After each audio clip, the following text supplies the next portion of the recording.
And as a child I repeated this cycle every year. At the beginning of the year, without fail, I would go to Primark and spend like £100 there.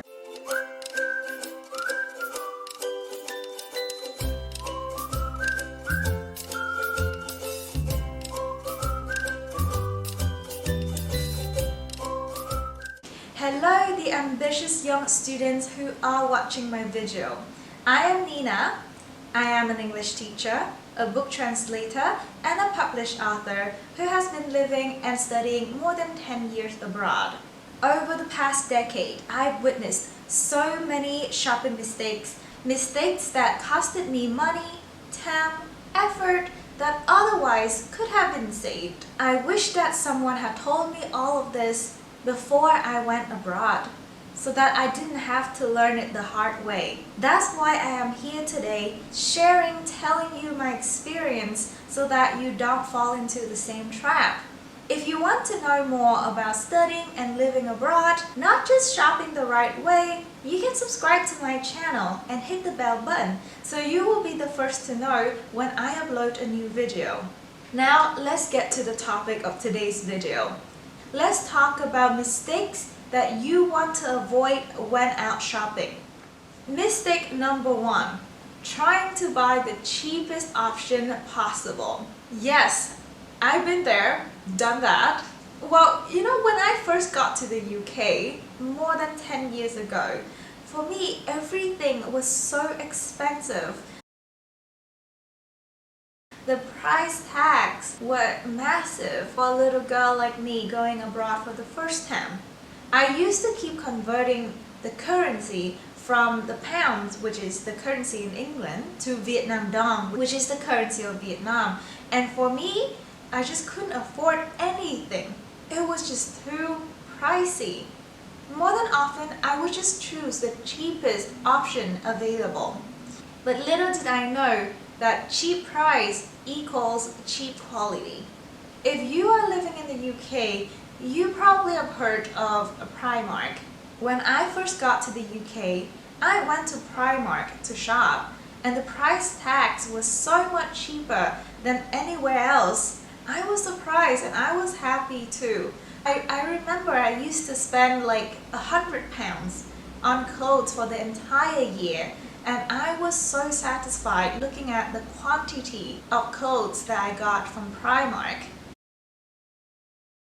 However, they didn't last long at all. After 2 to 3 washes, they were just rags. And as a child I repeated this cycle every year. At the beginning of the year, without fail, I would go to Primark and spend like £100 there. After a while, I realized that I was actually wasting my money on clothes that didn't last at all. So if you think about that, within 3 years, I had wasted £300 on clothes, on cheap clothes, whereas I could have spent £300 on less quantity of clothes, however, better quality, so that they will last me all 3 years and even more to come. The second way would actually save me money, and especially effort of just walking around, doing shopping, that I could have used the time to do something else. The same thing with kitchenware. I remember I used to have to replace my pots and pans every year because they got so rusty after just 1 year of usage. Had I invested more into the quality of what I bought, I wouldn't have to replace them so frequently, and hence save me money and save me time. Mistake number 2, not looking at the composition or the ingredient list. This is basically branching out from the first point. I will now explain to you why cheaper products don't last. Okay, I'll give you an example. Imagine you just come to a new country and it's cold, so you are looking for a sweater. So you go on Google. There are so many types of sweaters, so many different prices, and you settle on this one and this one. This one is the cheaper option, and it's so tempted to buy the cheaper option. However, let's have a look at the composition. Guys, look at this. 9% of wool and 7% of alpaca. Only 16% of the material can actually keep you warm. 80-something% is made from polyamide. A quick search on the internet tells us that it's synthetic, it's resilient, low cost, and polyamide fabrics have poor insulating properties and are not ideal for winter wear. Now let's look at the second option, which is the more expensive one. It is about $15 more expensive. But look at the composition. It is made from 100% Mongolian cashmere. And cashmere is actually known to get softer and more comfortable as you wash and wear it. And it is the best material for winter wear. So, if you think that you are saving $15, you are actually wasting $70, $75 on something that doesn't really keep you warm, that probably doesn't last very long, and you may need to find a new one, warmer one, to replace it after one season. The same thing goes to buying food. It's just like you are looking at the composition when you buy clothes. Buying food means that you should look at the ingredient list. I will give you an example again. Let's say you are looking to buy some smoothie. This is a smoothie from McDonald's. And this is a smoothie from Loofah. And they are both around $3.50. Let's check out the ingredients of the smoothie from McDonald's. It is packed with puree and concentrate, well, translated into sugar. You don't see these words in the ingredient list of the one from Loofah. You do have real fruits, and on top of that, they are organic. Well, I guess the choice is obvious. Either you intake a bunch of sugar that is not good for your health at all, or you are intaking real fruits with fiber that is good for your digestive system. All this is to encourage you, my dear young friends, to pick up the habit of always looking at the composition and the ingredient list whenever you buy anything. You may think that you are buying something of quality, but facts don't lie. So don't get lured into buying markup price. Now let's talk about mistake number 3. And this is something that is actually very funny, but I have to mention this because oftentimes we tend to forget. The mistake is not using your student status. There's a joke back in my university town. The student ID is basically a certificate of poverty. I know it is funny, but in every joke, there is a bit of truth. I remember I was so naive, and sometimes I even got angry at myself for forgetting to show my student ID and ask for a student discount. You could be surprised that you could actually save 10% or 15% here or there. I mean, money is money, right? I remember when I was in Paris, probably about 6 years ago, I was this close to purchase a full price ticket to Musée du Louvre. But then suddenly I remembered, and I actually asked if they had a special fare for students. And to my surprise, it was free. Students didn't have to buy any ticket to get into the museum. You see, don't be afraid to ask for a student discount. This is your privilege. No one will think any less of you. Well, because you are a student.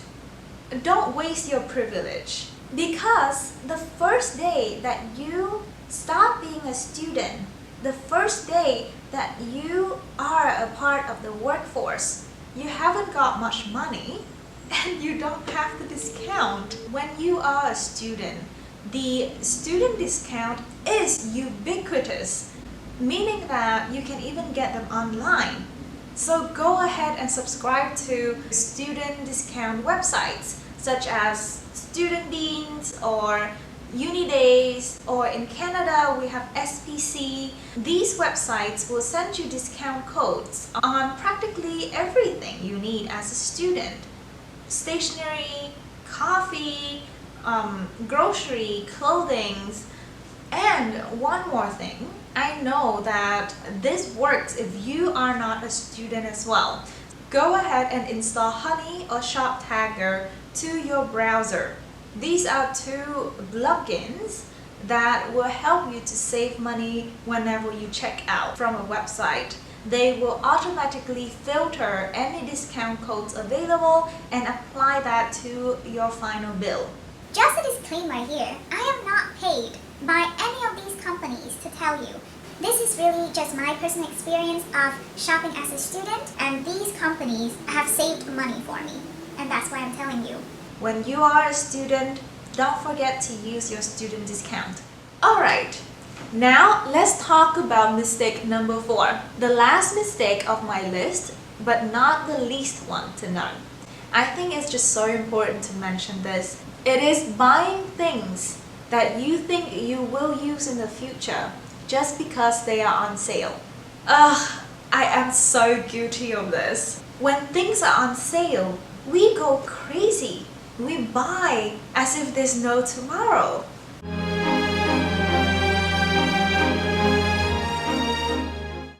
We buy them because we think, oh well, they are so cheap.